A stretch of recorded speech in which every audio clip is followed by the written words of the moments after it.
สุขสมบูรณ์พูนผลเต็มไปด้วยพรแก้วสี่ประการเด้อพี่น้องเด้อเมื่อคืออายุวันนั่งสุขทางผ้าล่าง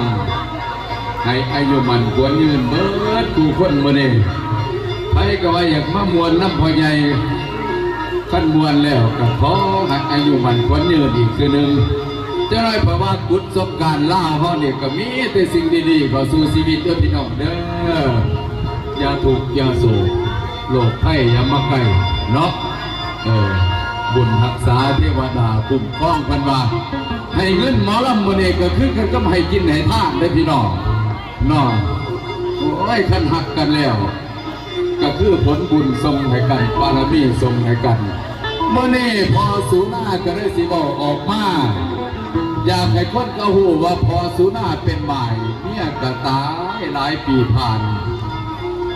เลี้ยงลูกไว้ร่วมบ้านยังบ่ได้หดไฟเขยไม่ยังอีกจะเป็นเขยพระเยซูนาบอกเออ